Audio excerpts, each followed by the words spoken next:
Hello. Um, this is the same day. It's like 5 seconds later from my other video. I'm just recording this real quick before I go to the gym. Now this is just a quick little video, just thoughts and opinions, interracial dating, blah blah bullshit. I don't talk about thick, choppy, chunky arms. I don't know how to say hi. I don't want to do anything to mess something up. Oh, okay. Both of y'all are here. Okay. Hey, I don't know how to. I don't know how to say hi. Okay, y'all. Now I have stage fright. Okay, I'm going to pretend like nobody's in the room. But I was just gonna say real quick. Oh, y'all. Now I'm thrown off. Okay, I was gonna make a video real quick about interracial dating. It's a topic that I don't really talk about a lot because I've noticed. Okay, I can't read it. This is confusing. Okay, I'm gonna take my glasses off. Now I'm starting to stutter. This is a topic that I don't talk about a lot because I noticed that when you are involved in an interracial relationship, that it actually can affect your relationships with other people. Everywhere I've worked at, right? My daughter, y'all have seen her. She's half Mexican. I'm clearly black. When I'm talking about my daughter or how she's doing, you're assuming I'm talking about a black kid. So we're going over the course of our days at work. Everything's fine. We have our job. And then I'm talking about her one day and they'll say, oh, let me see a picture of her. And I'll say, oh, okay. My daughter doesn't look black at all. So I don't look at my daughter and I don't say, oh, my Mexican daughter. She's my kid that came out of me. My brain doesn't process thoughts like that. But you'll always see the look on a person's face.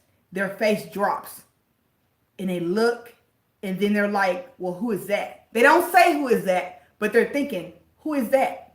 Where's your daughter? So I've noticed that usually after that, my relationship with the person at work changes. In 2019, yes, a good number of people, when they know you're a person that dates interracially, they will view you differently. So either Hispanic guys have found out that I predominantly date Hispanic men, Cuban, Puerto Rican, South American. I tell anybody, I say I have been, y'all. If I read, I think I'll read it later because I'll get nervous. So I can't look at it because I'll also get nervous. I have stage fright. I can make a video and be vulgar and say anything, but when I actually realize that I'm being looked at, I freeze. So I don't have my glasses on now, so I can't see nothing. So I can be like animated. But if I'm aware, I freeze. So right now, I'm not aware. But anyway, so I've dated everybody from every Latin country. I tell everybody, I have been all over Latin America and I have never left the country. And they always look like, what? And then they usually catch on. But if I work somewhere, the Hispanic guys will usually start to think, oh, well, she'll just date me. I don't care if I'm 2 feet tall. I get a turn on her.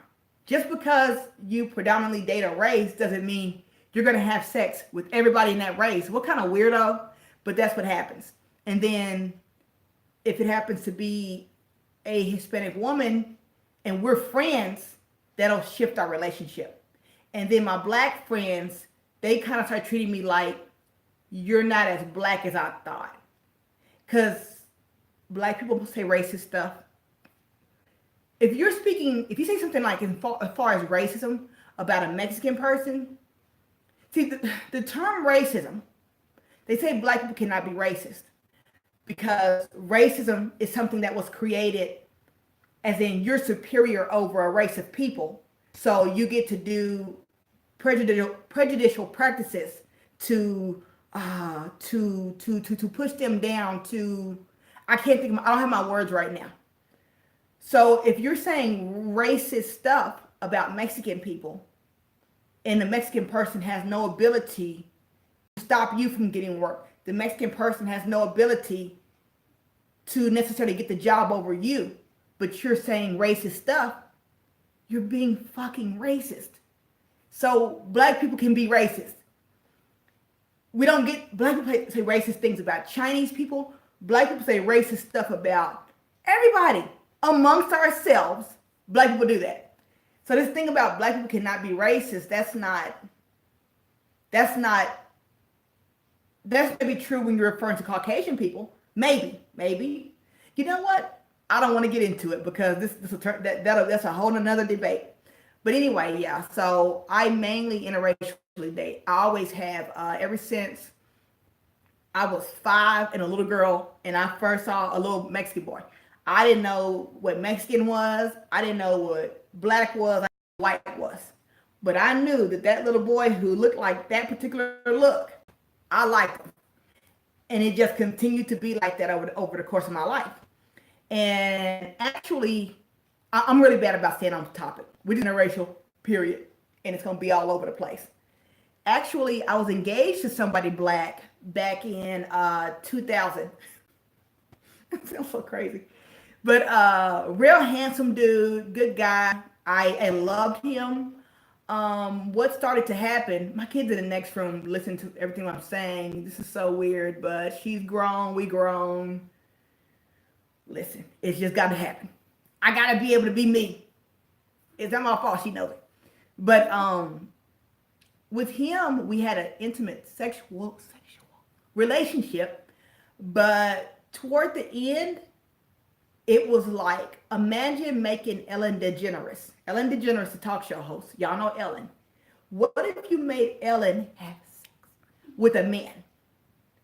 Can you imagine that? Yeah, you cannot. That's how it was for me at the end with him. I just didn't have this sexual attraction. And I had it at first because he was so handsome, very handsome guy, nice, all that good stuff. But over time, I don't want to say repulsed because it sounds like I don't like I love myself, I love being black, and I love black men. I love black men, but I don't have the sexual attraction. I've seen so many black men that I'll be like, oh my God, he is so fucking gorgeous. He is like, fuck. But I don't feel the sexual attraction. To the point of a year ago at my old job, I had a coworker. My sexual chocolate. That's what I used to call him sexual chocolate. I should have gotten in trouble, but I didn't. But this man was so perfect. He had this beautiful build. He was 5'11". He had a perfect, muscularly sculpted body. He was so handsome, so good looking. And I told him one day, and I don't know why I didn't get in trouble. I said, I'm not gonna say his name. We'll call him Paul. No, that was like, ew, that was somebody else's name. That guy from the other video. Oh no! We'll call him Steven. One day at work, I said, I couldn't take it. Because he was so fine, but he happened to be a black dude. So I didn't feel sexually attracted to him, but he was about the finest thing I ever seen. I said, Steven. If I was into black dudes, you'd be it. We both got a good laugh off of that. But when I saw him for the first time, I've been at that job for a while, and I've had my dating preference for years. But when I saw him for the first time, I said, you definitely prefer to date Hispanic men because this man is gorgeous and you don't feel any sexual attraction to him. And I didn't. I felt nothing sexual toward him.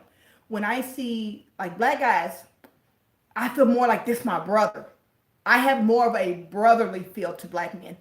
I don't feel like a sexual attraction. So I love black men. Let's be clear about that to death. But I don't feel it sexually. But yeah, when I saw that dude, I said, you definitely don't date brothers because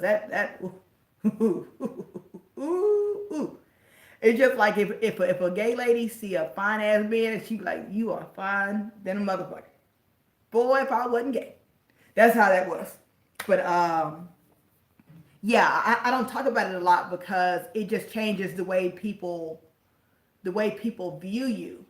I'm the exact same person. I'm the same goofy ass, confused, all over the place, unintentionally funny human being who happens to have a certain dating preference. But for some reason, that dating preference makes me not as much who I am. So, but anyway, yeah, like I said, at work, I'll just won't say I don't say anything because I want my black female friends to be my homegirls. I don't want them to say racist shit, but I want to fit in. That's another thing. That's why people allow racism to go on and don't speak up a lot. We want to keep our friends. We want to keep our relationships. And we don't speak up because we know that people will separate themselves from us. Everybody wants to belong to something. And sometimes the thing you belong to is family, people you love the most, friends who say fucked up things you should say something about as far as racism, but we don't want to mess our relationship up. And a lot of us blacks, we always say, we have to speak up. White people need to speak up. But we don't speak up about it in our family. When our black moms, grandmothers, cousins, sisters, brothers make slurs about gay people, how many of us take up for gay people? We don't. We don't want problems with our family, so we don't say shit. So how do we expect a white person to say something to their family when we don't speak up about things either? When our black family members, well, we're all black. When our family members say things about negative about different races besides white, we don't speak up. But we want them to speak up on our behalf, but we don't speak up. So, another topic. I'm sorry, I'm getting off topic. I got to get my big butt to the gym. My main point was going to be talking about interracial dating when I was younger, opposed to now being over 40. When I was younger, interracial dating was kind of harder because when you're dating somebody, for me, Hispanic men, the dad is not really the problem. It was always the mom. The mom did not want her son with my morena ass. She wanted her son with a Mexican woman or Puerto Rican or whatever that might be. Because the mom, think about it, the mom wants her son to reflect her. Or she wants her son's mate to reflect her. So she wants somebody, not that look like her, but the same race. So I totally got it. I always had problems with the moms. I win them over eventually, but it was always kind of a problem. But I'm finding now, interracial dating now that I'm older and that time has gone by and it's a new generation, it's so much easier now because these men are over 40. These men have grown kids. These men don't look at their mother or father and say, what's your opinion? You're 40 something years old. You're not going to see if your mom is okay with your black girlfriend. Who does that? Nobody's going to do that. So I'm finding that interracial dating is much easier now than when I was younger. But it had to do with the person's family. And I'm trying to think, what was I going to say? My view on it is, well, I do it. So I don't have a negative view on it. I think whatever you do with that thing between your legs is your business. If you want a white thing down there, a black one, a black one, a brownish one, a caramel one, you can do whatever you want to with your thing. And a man can put his thing wherever you want to put it. That's people's choices. People can do what they want. And that's one thing I'll just say before I end. I got to take my fat ass to the gym. I'll end it with, like, what's the problem? Like, why do people still have a problem with interracial dating? Why is it your concern what I do with my privates? Why is it your concern who I choose to share myself with? Why in 2019 does anybody give a fuck? And then I'm in some of the groups where the black women, and I don't say anything, I don't, where they talk about, oh, if they hear something bad happen to a black man because he was with a white woman, they'll say, oh, he deserves it. He deserved it because he didn't want us. And my question is like, I'm going to get in trouble. I'm going to say it. Why do black women feel like black men owe them a relationship? I said it. I don't know white women, so I don't know what they think about it. I don't know Mexican women like that. I do and I don't. I know mainly black women. But why do we as black women feel like black men owe us a relationship? They don't. They have a right to date whoever they want to date and to wish bad on them. If it's like a celebrity, to hate them, to no longer support them because they date a white woman, they're still black. And they still identify with their blackness. And they haven't turned their back on us. They're just dating somebody whose skin is different. And that's another thing. I used to be pretty like big into kind of sort of black activism. So I definitely never told anybody that I only interracially date because People will swear you up and down. You cannot be an activist for your race and black people rights and date interracially because they see it as oil and water. They're like, how can you be outspoken about your race and rights, but you date the other race? One don't have shit to do with the other, but people don't see it that way. So it kind of put me in a position where I just wouldn't talk about it because a lot of people, I used to have a bigger following when I dealt with Facebook and my other YouTube, and I purposely wouldn't talk about my interracial dating because all the good points I was making about black people and rights and fighting racism wouldn't mean shit the second you find out that I don't even date black men. And it just totally meant that my word didn't mean shit. It meant that I don't count. It means that I'm a fraud. And like people take interracial dating that seriously, and I don't fucking get it. Y'all, I need to start making notes because I'm so random in my videos and I can't help it. And I'm going to start taking notes and write them down. I'm lying. I'm not going to do that. But I want to do it. I want to. But anyway, that's my view on interracial dating. Why are you worried about it? Worry about your body, your vessel, and mind your business and let folks live. If you find a bond with somebody, thank God, because it's really hard. And if it happens to be with somebody of a different race, let them. It's not your business. Live and let live. That's what I think about interracial dating. And I would hope that I would still think that if I didn't interracial date. I don't know if I would, but I would hope I would. But that's it. Ramblings from the edge, from a lunatic, because I don't know what my point was. Interracial dating, that's my point. Bye.